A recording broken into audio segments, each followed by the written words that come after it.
morning. Thanks for joining me once again on the OHSU Effect Inside Health and Science. We have an interesting show for you today, and we're covering a wide variety of topics, including incontinence among women. We'll also talk to the head of the body donation program at OHSU and a med student involved in the program.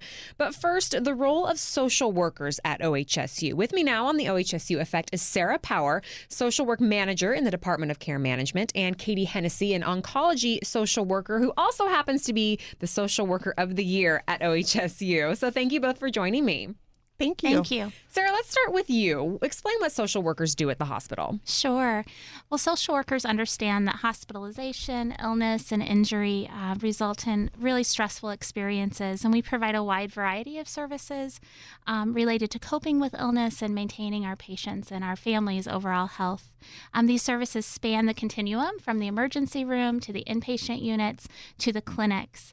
Many of our staff are specialized in the areas that they work in, such as oncology, pediatrics, transplant, psychiatry, trauma, palliative care, and neurosciences. So we have a really highly specialized group of staff that are dedicated to providing optimal care to our patients. One of the wonderful things about being a social worker is we provide a wide variety of services. Some of those include partnering with the medical teams to help patients and families understand their illnesses or their injuries, the treatment options, the consequences of certain treatments, and also maybe refusal of a certain treatment.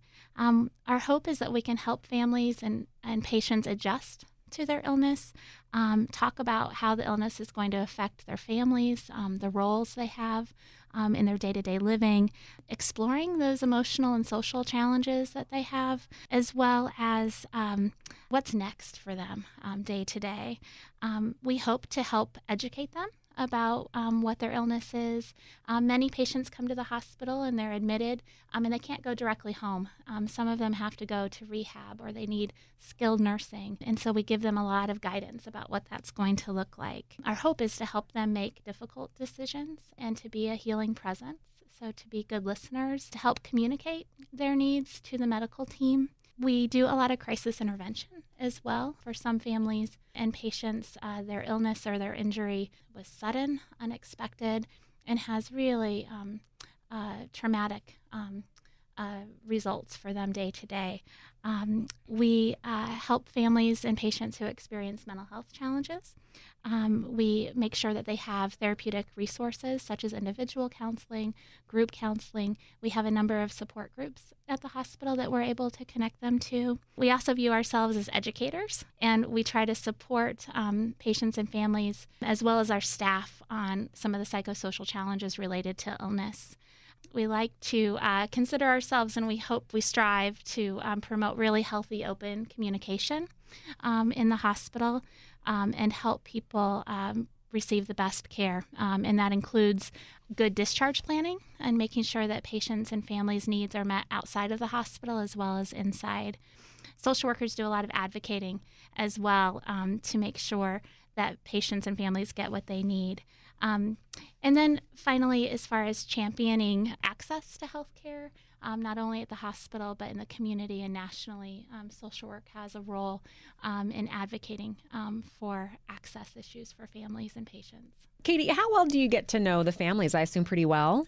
I work in the ambulatory setting and in oncology care. And with many illnesses, as they become more chronic kind of illnesses, and especially that's happened in oncology care, we really do have an opportunity to be present and healing, like Sarah has spoken of, through the trajectory of illness from diagnosis through treatment, survivorship issues, end-of-life issues.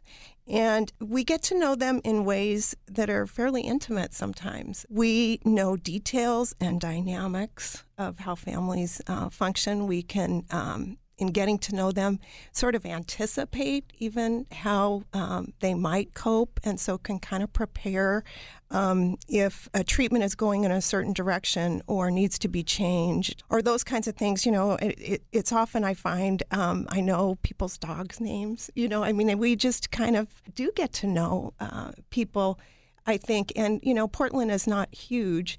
We have a number of people, though, I think in an academic medical center like OHSU, serving patients from all over the state and Southwest Washington. We do have a rather large demographic, too, but we get to have partnerships, too, with organizations in different parts of the state, too. So it's not only our patients we sometimes get to know, we have relationships that are helping relationships that we facilitate out in the community, out in different parts of our state. One of the things about social work I think that's important to identify or to describe our profession as is we attend to the transaction between the person and their environment. And so, we may have situations where it's important for us to maybe get in touch with the school of the patient's child to explain what's going on, or an agency that's helping them, or some kind of, housing situation where they may be having some difficulty. So, we're actually pretty interactive with the person's, not only them as a person, not only their medical illness, but, we see them as whole people out in the community and as having many parts to who they are. And Katie, your work is with cancer patients. And so I assume you spend a lot of time answering questions about what families can expect. Tell me a little about that. Often, like Sarah was saying, we anticipate that there's going to be an adjustment to illness. And so part of the thing is helping them understand about adjustment, helping them to understand about the needs that they may have that they're not even able to identify just yet. Kind of helping them look down the road to what might be needed in terms of very practical kinds of things, occupational things, legal, financial, attending to values. Sometimes people don't realize that, we want to listen to what matters most to them, what this means, what this illness means to them, and how to have a conversation with the healthcare team about that. If there is a graduation or a wedding that they want to attend, but they're nervous about missing a treatment, let's have a conversation about that. Or if a certain treatment is going to impact maybe some of their functioning such that they can't do their art or their craft, let's have a conversation about that. So it's also helping sort values sometimes. And so those are the kinds of things that we're prepared to do and want to enter into a conversation with our patients when we first meet with them and say, this is the beginning of a conversation with you, that will go on and on in our relationship. We have time for just a brief story about one of your most satisfying experiences. Katie, do you have a story you want to share with us? Oh, satisfying experiences. Every day it seems like there is something that is priceless or precious. I think, some of the hardest parts of the job are also some of the best parts of the job. And, we do get to be involved in people's lives in a pretty intimate way and hear about the struggles that they have. And,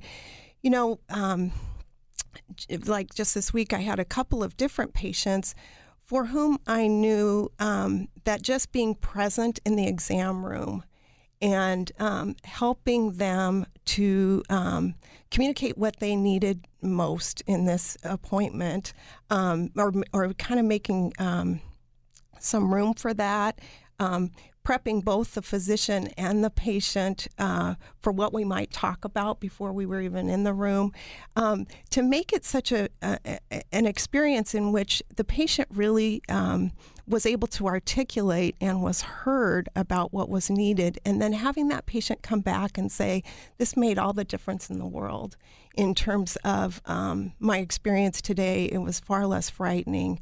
I feel like I have a plan going forward, and feel like I was really included in that care planning process. And for both of these patients, I heard back from them, and I think that's really rewarding, is to hear that they actually felt better because the symptom that they were describing was treated, in the way that it could most optimally be treated because they were heard.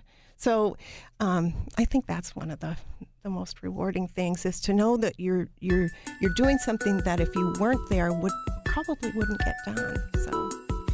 Sarah Power and Katie Hennessy, to social workers up at OHSU. Thank you. Thank you.